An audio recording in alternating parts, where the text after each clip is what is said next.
En la Biblia, un idólatra es una persona que tiene ideas y prácticas falsas acerca del Dios verdadero.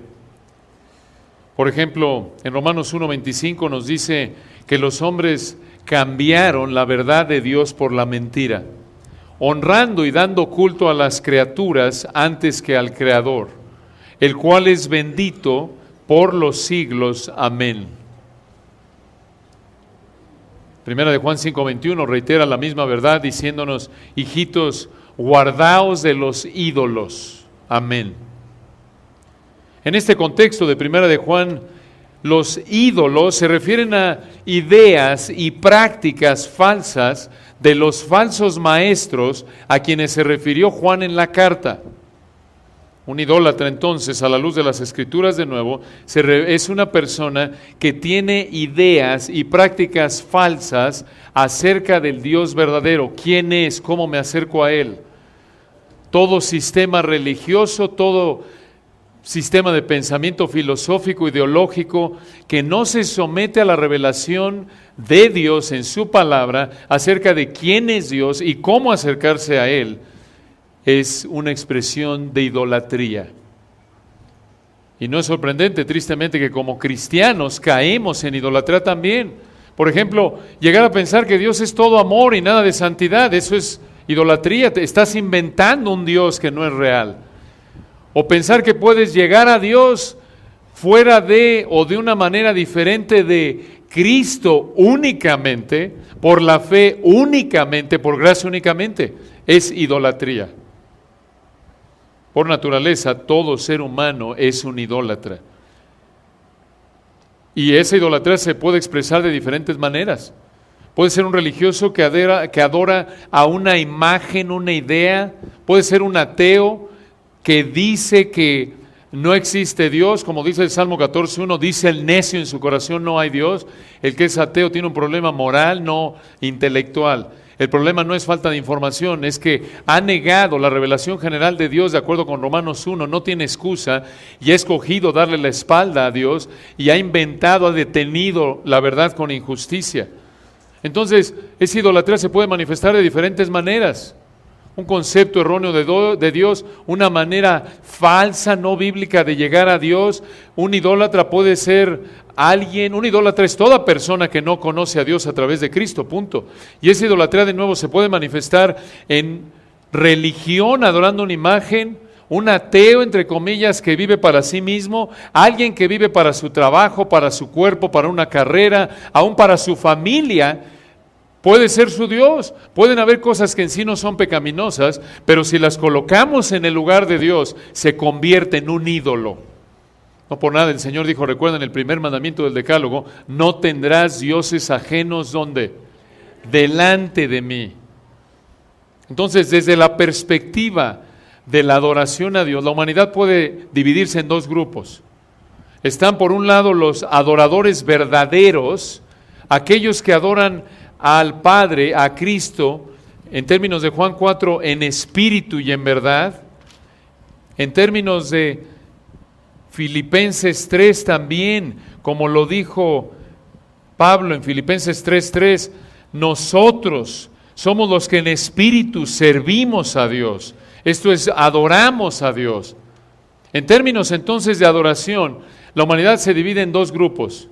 Los adoradores genuinos, que son los verdaderos creyentes, aquellos que Dios ha salvado del poder, la paga, la presencia del pecado, los salvará de la presencia si todavía viven aquí en la tierra, los ha salvado a través de la fe arrepentida en Cristo solamente. Esos son los adoradores verdaderos. Y por otro lado están los idólatras, todos aquellos que tienen un concepto diferente de quién es Dios, de cómo llegar a Él. O eres entonces un adorador verdadero o eres un idólatra. Por eso podemos definir la conversión genuina como dejar la idolatría. De hecho, así es como Pablo se refiere, recuerdan, a los tesalonicenses, lo estudiamos hace unas semanas atrás, en Primera de Tesalonicenses 1:9, hablando de las tesalonicenses, Pablo dice, porque ellos mismos cuentan de nosotros, la manera en que nos recibisteis y cómo os convertisteis, escuchen esto, de los ídolos a Dios, para servir al Dios vivo y verdadero. La conversión genuina entonces puede ser definida en términos de dejar la idolatría, de dejar cualquier concepto, cualquier idea, cualquier práctica falsa acerca del Dios verdadero, para creer y servir al Dios verdadero tal como se ha revelado en las Escrituras. Esa es la conversión genuina.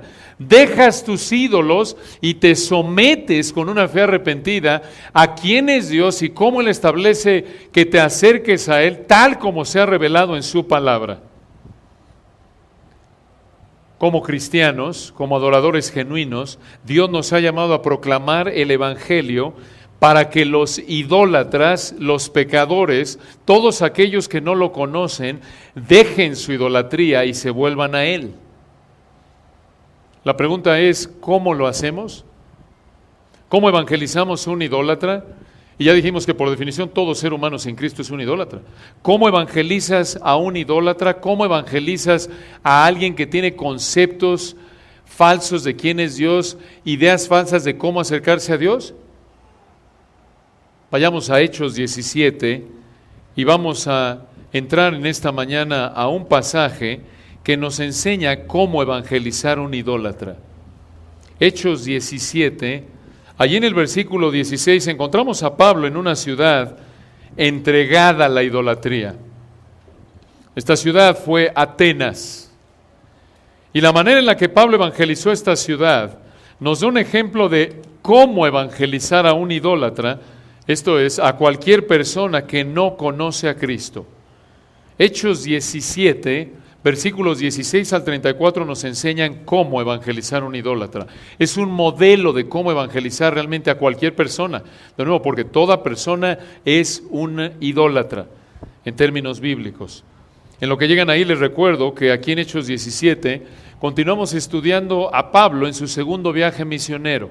Estamos aquí alrededor del año 50 después de Cristo. Ya estuvimos con él en Troas. Hemos dividido el viaje de Pablo, así es como se divide de manera natural, como lo vemos en el texto. Este segundo viaje misionero de Pablo que lleva a cabo entre el año 50 al 52, se puede dividir en 7 etapas. En primer lugar, vimos el viaje en Troas, en Hechos 16, 1 al 10.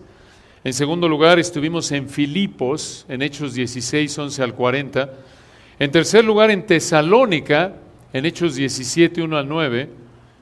En cuarto lugar, la semana pasada estuvimos en Berea, ¿recuerdan? En Hechos 17, 10 al 15. Y hoy llegamos a Atenas, allí en Hechos 17, 16 al 34. Es un pasaje muy rico, no lo vamos a terminar el día de hoy. Mucho que cubrir, pero vamos a ver hasta dónde llegamos. Vamos a leer la primera parte de este texto, Hechos 17, versículos 16 al 21. Hechos 17, versículos 16 al 21. Mientras Pablo los esperaba en Atenas, su espíritu se enardecía viendo la ciudad entregada a la idolatría. Así que discutía en la sinagoga con los judíos y piadosos, y en la plaza cada día con los que concurrían. Y algunos filósofos de los epicúreos y de los estoicos disputaban con él. Y unos decían, ¿qué querrá decir este palabrero? Y otros, parece que es predicador de nuevos dioses, porque les predicaba el evangelio de Jesús y de la resurrección. Y tomándole, le trajeron al Areópago, diciendo, ¿podemos saber qué es esta nueva enseñanza de que hablas? Pues traes a nuestros oídos cosas extrañas.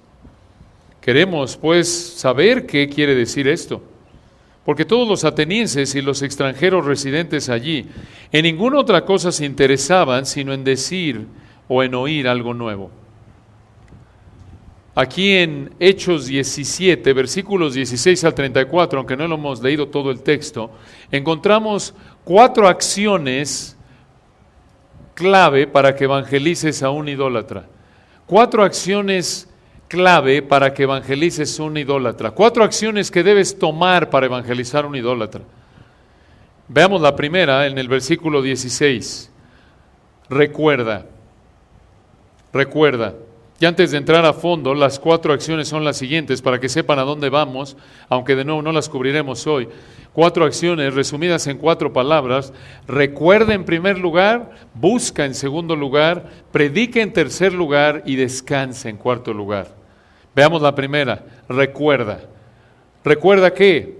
Recuerda, escuche esto, la condición perdida del idólatra. Recuerda la condición perdida del idólatra. Versículo 16. Mientras Pablo los esperaba en Atenas, ¿a quién está esperando? A Timoteo y a Silas, recuerdan, estudiamos en Hechos 17:15, se habían quedado en Berea. Y él está ahí esperándolos en Atenas. Y noten que estamos ya en una ciudad muy importante en ese entonces, recordándoles algo de qué era Atenas, cómo se habrá visto Atenas cuando Pablo llegó ahí alrededor del año 50. Recordemos que en los siglos 5 y 4 antes de Cristo, Atenas vivió una época dorada, y esto lo pueden ver en libros de historia mundial, sin duda lo han estudiado muchos de ustedes, para recordarles lo importante que fue Atenas en su época de oro.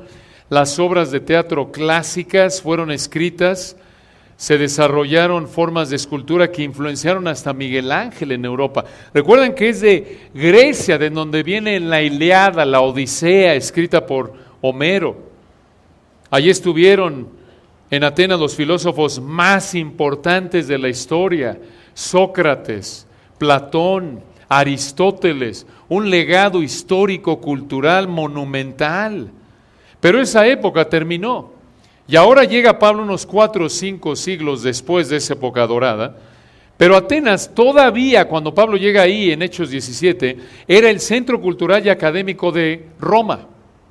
Entonces, Pablo llega al centro, a la ciudad más importante en términos culturales, en términos académicos, aquí en Hechos 17. Aún más, hermanos, que Roma misma, la capital del imperio. Es una ciudad muy importante.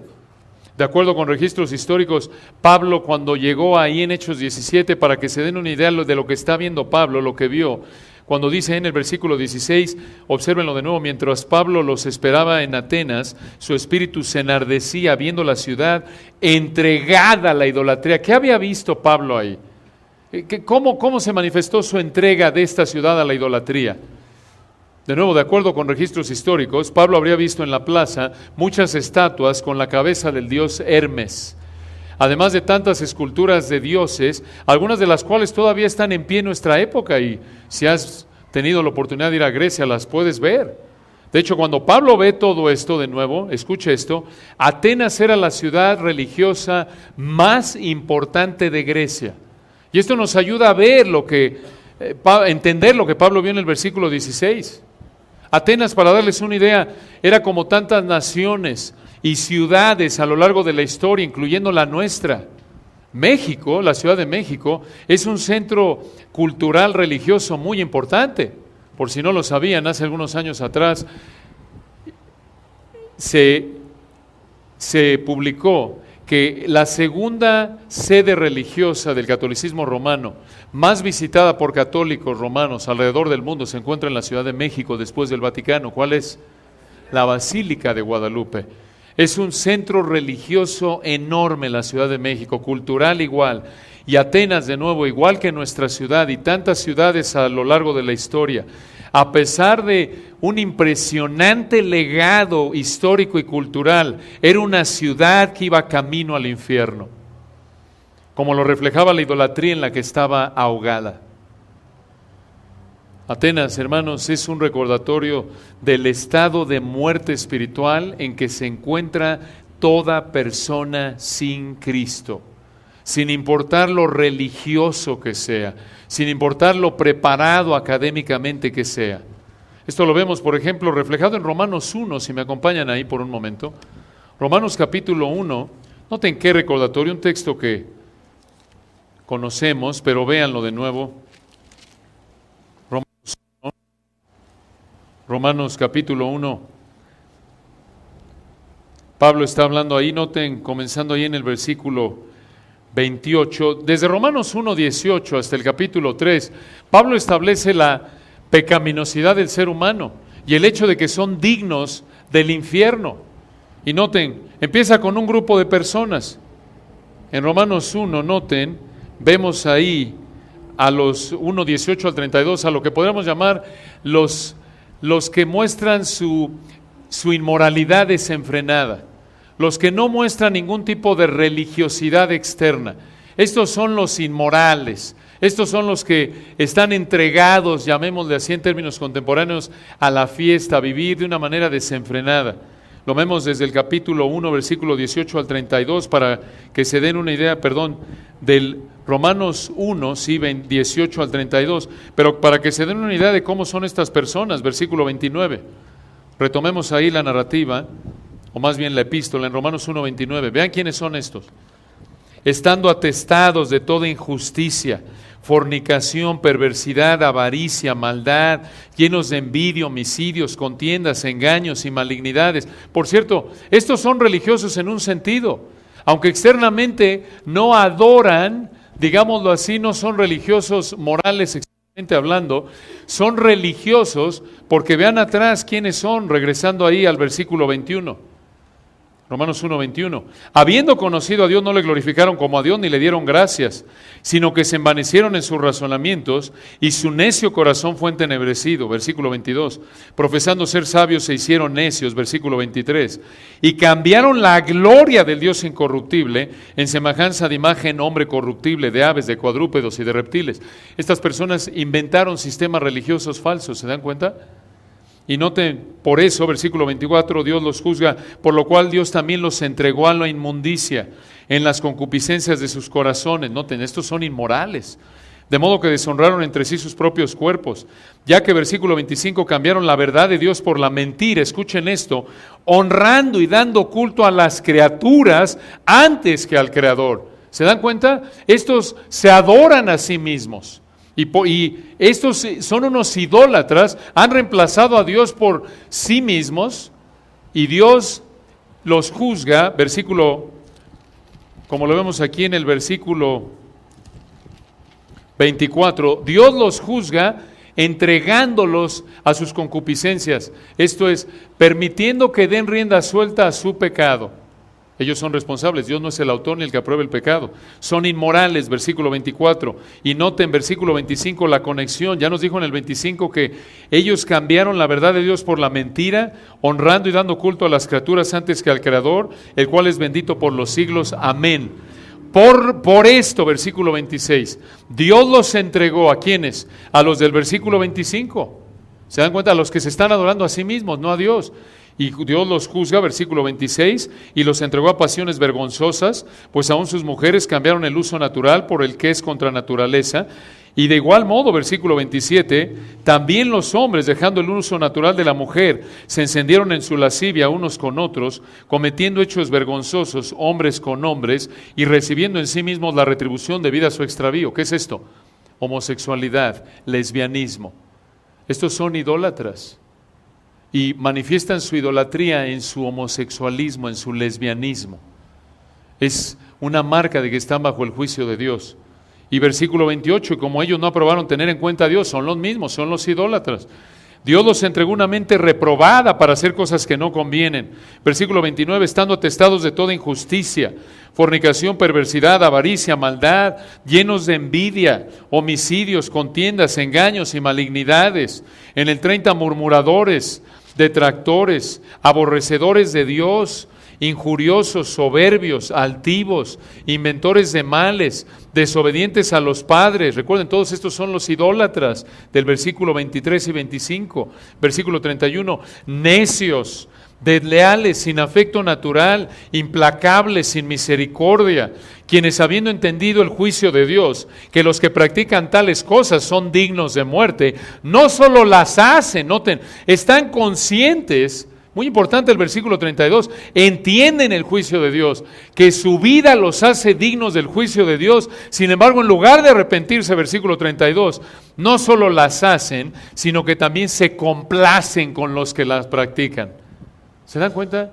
Esto muestra su pecaminosidad total, su depravación total, que el pecado ha afectado toda parte de su ser. Aman el pecado y van camino al infierno y ellos lo saben. Versículo 32, ellos entienden el juicio de Dios, saben que son merecedores del juicio de Dios.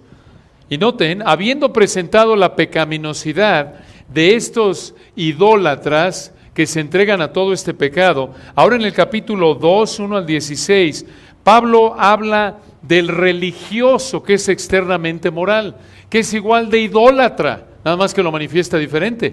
Obsérvenlo ahí en el 2:1. Por lo cual eres inexcusable, oh hombre. Quien quiera que seas tú que juzgas, porque Pablo aquí se adelanta y dice, claro, viene el religioso, el externamente moral que dice, los del capítulo 1, claro, merecen el juicio de Dios, son de lo peor. Pero dice Pablo, momento, ahora voy a hablarte a ti. Romanos 2:1. Por lo cual eres inexcusable, oh hombre, tú el religioso externamente moral, quien quiera que seas tú que juzgas, pues en lo que juzgas a otro te condenas a ti mismo, porque tú que juzgas, escuchen esto, ¿qué cosa? Haces lo mismo, haces lo mismo. Entonces le está diciendo, estás igual de mal tú, estás en el mismo problema. Y ahora pasen al versículo 17. Pablo se adelanta y dice, ahora les voy a hablar a ustedes judíos. Los judíos podrían decir aquí, bueno, el que vive entregado al pecado en términos externos, tanto aquel que es un religioso externamente moral, pero no es judío, por eso van al infierno. Y Pablo dice, ahora voy a hablar contigo. Romanos 2:17. He aquí, tú tienes el sobrenombre de judío, y te apoyas en la ley, y te glorías en Dios, y conoces su voluntad, e instruido por la ley apruebas lo mejor. Noten, privilegios que Dios le ha concedido al pueblo judío. Versículo 19. Y confías en que eres guía de los ciegos, luz de los que están en tinieblas, instructor de los indoctos, maestro de niños, que tienes en la ley la forma de la ciencia y de la verdad. Teniendo todos estos privilegios, Pablo les dice, versículo 21, tú pues, que enseñas a otro, ¿no te enseñas a ti mismo? Le está diciendo, eres un hipócrita. Obsérvenlo, versículo 21. Tú que predicas que no se ha de hurtar, ¿hurtas? Versículo 22. Tú que dices que no se ha de adulterar, ¿adulteras? Tú que abominas de los ídolos, ¿cometes sacrilegio? Hablándole a los judíos. Tú que, versículo 23, que te jactas de la ley, con infracción de la ley deshonras a Dios. Lo que le está diciendo en esencia es que saben que están igual de mal que los otros y peor por los privilegios que Dios les ha concedido. Y por eso noten en ese contexto, vean lo que dice Pablo en el 3:9. Romanos 3:9. ¿Qué pues? Dice él, ¿somos nosotros mejores que ellos? En ninguna manera. ¿Somos nosotros mejores que ellos? Nosotros los cristianos en Roma, quien le escribe Pablo, los cristianos en Roma se pueden jactar ahora y decir, mira, gracias a Dios, no somos como el inmoral del capítulo 1, ni como el religioso falso moral del capítulo 2, ni como el judío hipócrita del capítulo 2. Nosotros somos mejores que ellos, somos cristianos. Y Pablo dice en el versículo 9, ¿qué pues? ¿Somos nosotros mejores que ellos? En ninguna manera. Pues ya hemos acusado a judíos y a gentiles que todos están bajo pecado. ¿Dónde los acusó? Lo acabamos de ver, desde el 1:18 hasta el 3:8. Todos están bajo pecado. Versículo 10, como está escrito, no hay justo, ni aun uno. No hay quien entienda, no hay quien busque a Dios. Y observen los términos, hermanos. Esta es pecaminosidad universal. Observen cómo repite los términos Pablo. Y por cierto, esto no es nueva revelación. Esta es una serie de citas del Antiguo Testamento. Dios desde el Antiguo Testamento ya había declarado la pecaminosidad del ser humano, la pecaminosidad universal del ser humano, en toda área de su vida. Y Pablo simplemente aquí está tomando citas del Antiguo Testamento para mostrar que todo ser humano es pecador. Toda área de su ser ha sido afectada por el pecado y no puede hacer nada por sí mismo para ganarse la salvación. Noten los términos universales. No hay justo, ni aun uno, Pablo, ni siquiera un judío religioso, ni siquiera un cristiano, ni siquiera un moralista religioso, ni siquiera un inmoral externamente hablando. No. Versículo 11, no hay quien entienda, no hay quien busque a Dios. Versículo 12, todos se desviaron, a una se hicieron inútiles. No hay quien haga lo bueno, no hay ni siquiera uno. ¿Se dan cuenta de la repetición de los términos universales? No hay en el 10 ni aún uno. En el 11 no hay. En el 12 todos. Versículo 12 no hay ni siquiera uno. Versículo 13, sepulcro abierto es su garganta, con su lengua engañan. Veneno de áspides hay debajo de sus labios. Su boca está llena de maldición y de amargura.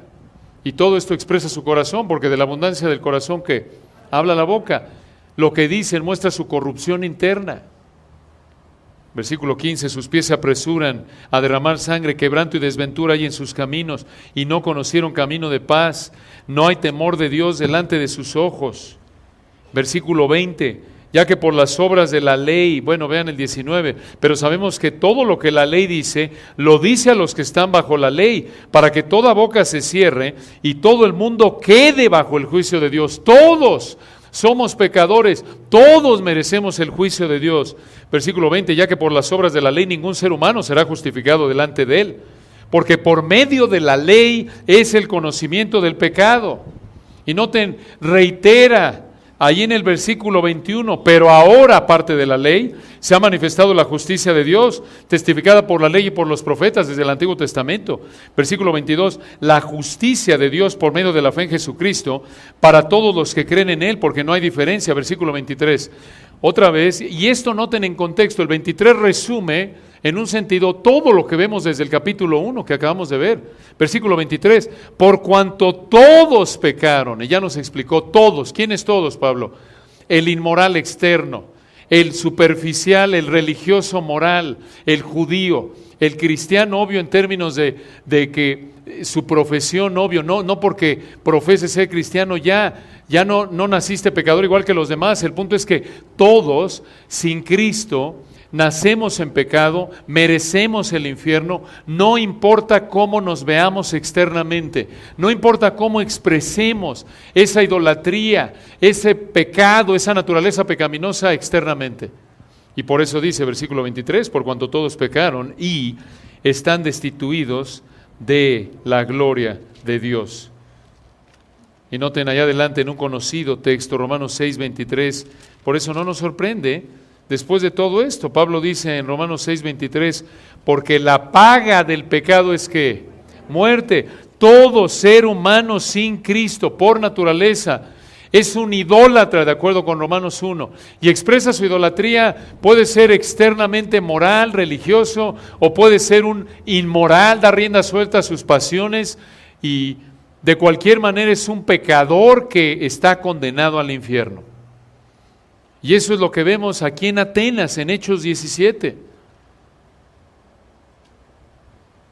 Aunque Atenas, ya lo dijimos, era el centro cultural y académico de Roma y el centro religioso de Grecia, Pablo, escuchen esto, no se deslumbró por esto, ni perdió de vista la condición espiritual de esta ciudad.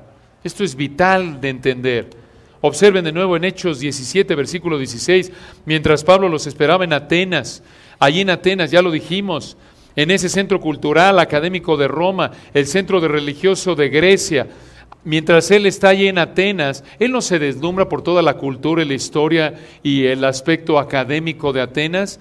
Al contrario, versículo 16, vean, su espíritu se enardecía viendo a la ciudad entregada a la idolatría. Está pensando en términos espirituales, está pensando en términos bíblicos. Así tenemos que pensar. No dijo, oye, pues aquí a lo mejor me hago una maestría, ve nada más, qué oportunidad está por aquí. ¿Se dan cuenta? O contacto a alguno que otro intelectual religioso o algo que me dé una clase de historia. Pablo era un hombre preparado. Pudo haber pensado, bueno, aquí, ¿notan? No, está pensando en términos espirituales, no que hubiera estado mal, obvio, si hubiera sido el momento a lo mejor visitar, pero es un viaje misionero, está pensando en términos espirituales. Y realmente como cristianos, aun cuando estés de vacaciones, debe estar pensando en términos espirituales. No es que te vas de vacaciones y dices, bueno, ahorita no importa, no, me olvido de que el mundo necesita a Cristo. No, este hermano querido Carlos Chacón decía que siempre que se va de vacaciones se lleva varios CDs, varios folletos. Y donde quiera que va trata de evangelizar y anima a los hermanos ahí en el Ministerio Hispano de Grace y nos animaba ahí, que a donde quiera que vayas vas predicando conforme Dios te da oportunidad. Un excelente ejemplo como Pablo. No se deslumbró por eso, se enardecía. Noten esa frase en el versículo 16, su espíritu se enardecía viendo la idolatría. En el griego era provocado. Tiene la idea de que internamente, escuchen esto, fue incitado, fue provocado, vio la idolatría de Atenas y fue provocado internamente, probablemente al enojo, el texto no nos dice específicamente, a la tristeza y lo más probable por contexto al deseo de convertir la ciudad. Y Pablo aquí, hermanos, es un excelente ejemplo.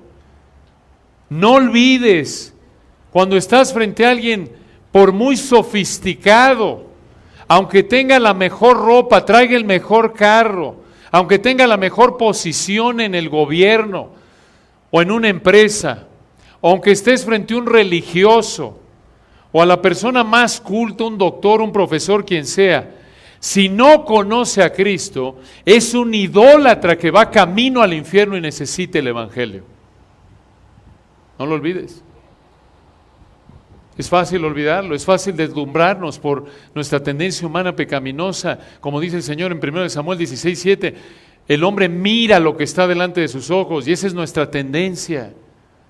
De ayer a hoy, antier a ayer, en el viaje, en el aeropuerto, vi a alguien vestido, parecía un monje, bueno, traía todo el atuendo, no sé si un monje o cura, pero estaba vestido de un católico religioso. Vi también delante del avión ayer que regresamos, dos jóvenes, se ven que eran empresarios, hablando ahí de sus viajes y demás. De todo hay, ¿no es cierto?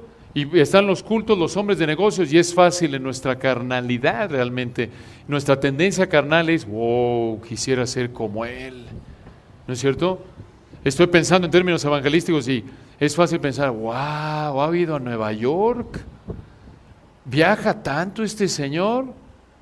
O el religioso, mira nada más este señor, pues mira, está muy mal, pero como que te llega a veces a dar compasión y dices, puedes verte inclinado en esa dirección, mira, está haciendo su esfuerzo, pues míralo al pobrecito, está solito, sus votos de pobreza, de castidad, o estás frente a una autoridad intelectual, en tu universidad, quizás en tu escuela, y se te olvida, te intimida, y dices, no hombre, aquí está el doctor X.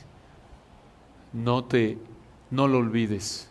Son seres humanos igual que tú, no importa lo sofisticado que se vean, no importa lo cultos que sean, no importa los religiosos que se vean, no importa nada en términos externos, si no conocen a Cristo son unos idólatras que van camino al infierno.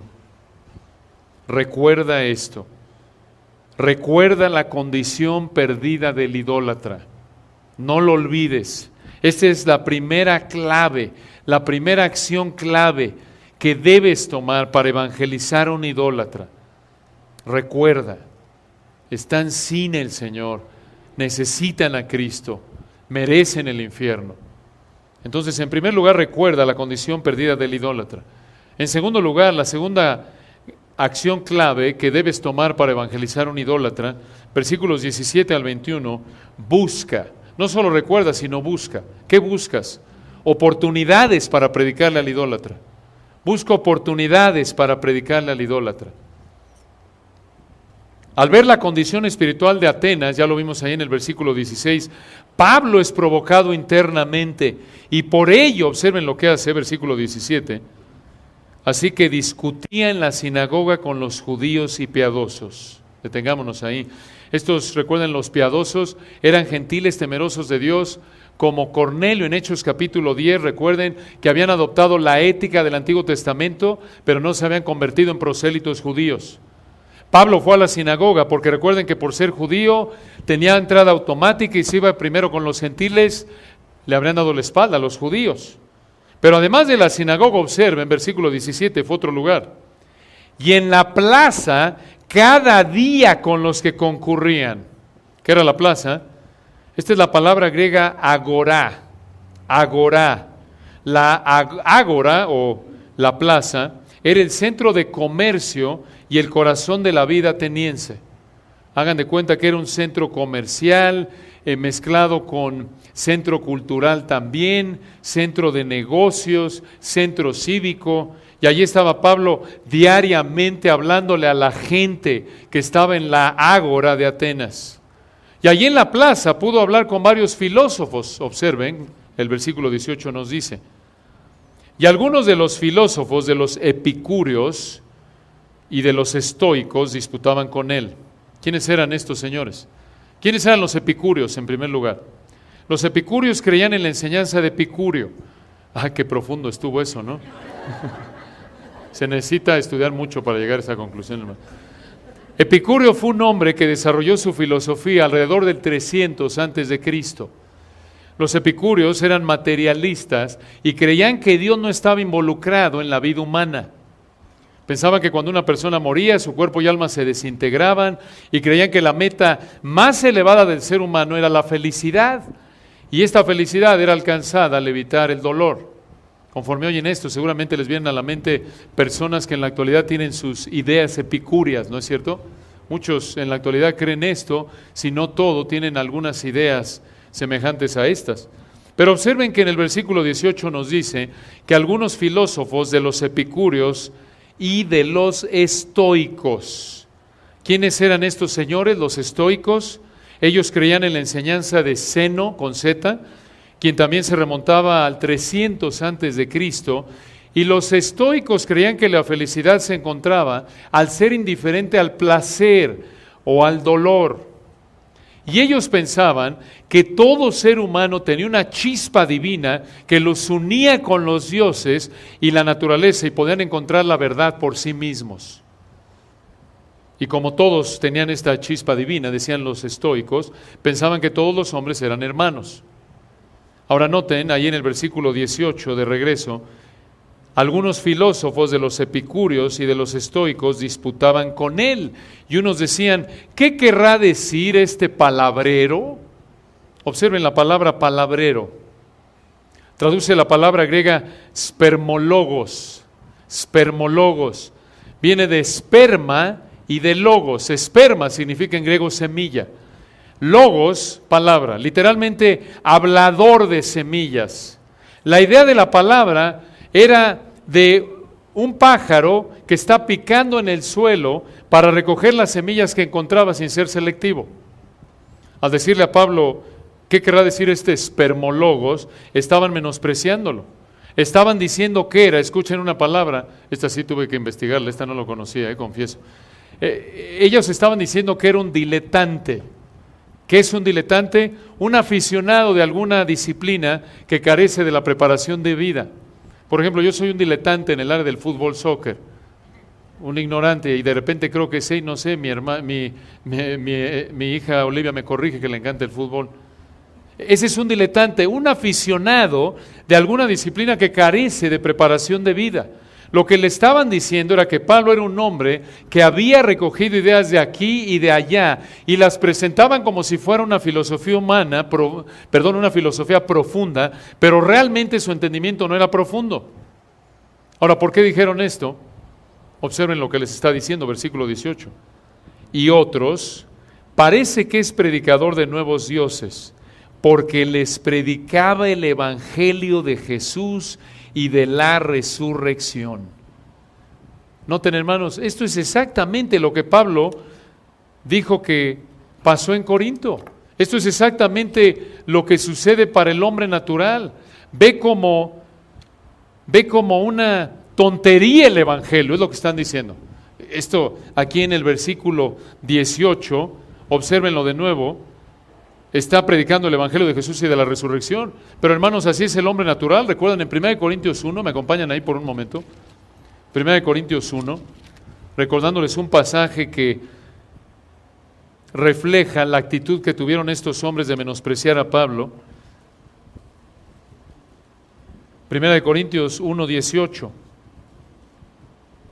Observen lo que dice Pablo. 1 Corintios 1, 18. Dice Pablo, porque la palabra de la cruz es locura a los que se pierden. Es absurdo, es ridículo. Noten ahí en el versículo 23. Pero nosotros predicamos a Cristo crucificado. Para los judíos ciertamente tropezadero y para los gentiles locura. Esta es la condición natural. ¿Por qué el ser humano ve como locura, como algo absurdo el evangelio? Respuesta, allá adelante en el capítulo 2, versículo 14. 1 Corintios 2, 14. Pero el hombre natural no percibe las cosas que son del Espíritu de Dios, porque para él son locura y no las puede entender porque se han de discernir espiritualmente. Y noten, hermanos, Pablo no se intimidó porque los que no conocían a Cristo, los griegos en particular que no conocían a Cristo, vieran como locura la cruz de Cristo, no entendieran. Él no se intimidó, porque a veces nos puede pasar que predicamos el evangelio y se ríen de nosotros, y sobre todo si es alguien de nuevo, sofisticado, oculto en términos académicos, y hasta puedes verte tentado a empezar a dudar. Pues sí, ¿verdad? Este señor que es doctor en filosofía se burla del evangelio. Pues a lo mejor no ando tan bien. Te puedes ver tentado a pensar eso. O este que es tan sofisticado, tan preparado, tan exitoso en los negocios, él sabe lo que hace. A lo mejor ando medio mal. No. Noten, a pesar de que para los griegos incrédulos era locura el evangelio y no lo entendían, Pablo deliberadamente dijo, no, yo no voy a cambiar el mensaje. Obsérvenlo ahí en el 2.1. Así que, hermanos, cuando fui a vosotros para anunciaros el testimonio de Dios, no fui con excelencia de palabras o de sabiduría, no echó mano de las técnicas de retórica griega a que estaban acostumbrados a oír. No, Señor. Versículo 2, pues me propuse no saber entre vosotros cosa alguna, sino a Jesucristo y a este crucificado. ¿Se dan cuenta? Versículo 3, y estuve entre vosotros con debilidad y mucho temor y temblor. Y en el 4, ni mi palabra ni mi predicación fue con palabras persuasivas de humana sabiduría, refiriéndose aquí a las técnicas de oratoria de persuasión griega, sino con demostración del Espíritu y de poder, versículo 5, para que vuestra fe no esté fundada en la sabiduría de los hombres, sino en el poder de Dios. Hermanos, así debemos ser.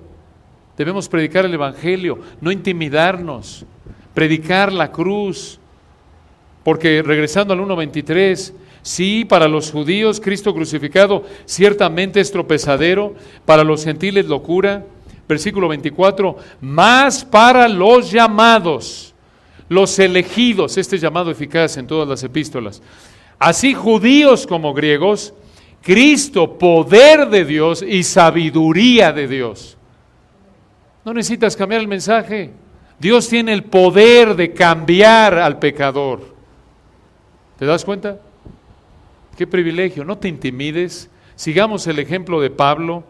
No te intimides por ver al famoso, por ver al exitoso, por ver al culto, al religioso, al sofisticado, porque si no conoce a Cristo es un idólatra que va camino a una eternidad de tormento. Y tu responsabilidad, conforme Dios te da la oportunidad, es predicarle el Evangelio. y orar porque Dios tenga misericordia de él y saber que si Dios lo llama, si Dios lo escogió desde antes de la fundación del mundo, va a venir a sus pies. Y como no sabemos quién es escogido, tú sigues predicando todo el tiempo que Dios te dé aliento y oportunidades y sigues orando por ellos.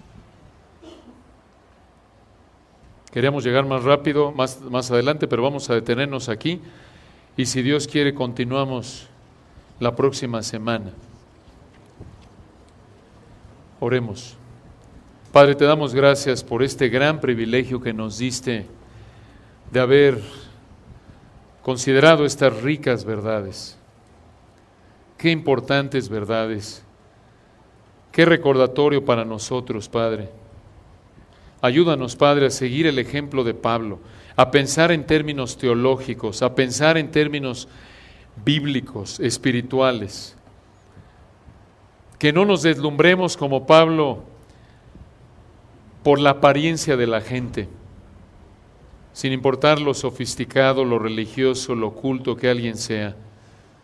Que no perdamos de vista su condición espiritual, que recordemos su condición perdida, que esto nos lleve a orar por ellos, a buscar la oportunidad conforme tú en tu soberanía nos das acceso a hablarles. Guárdanos, Padre, de ser imprudentes, pero por otro lado, guárdanos de ser cobardes.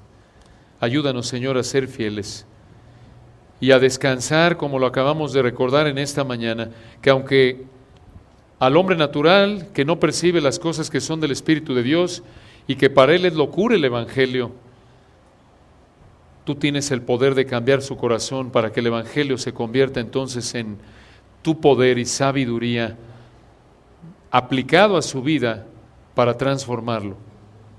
Oramos, Padre, que nos dé sabiduría, que seamos fieles a lo largo de la semana con nuestros seres queridos, con vecinos, con compañeros de trabajo. Danos sabiduría, Padre, oportunidades para proclamar la cruz, el Evangelio, sin intimidarnos por la burla, como se burlaban de Pablo.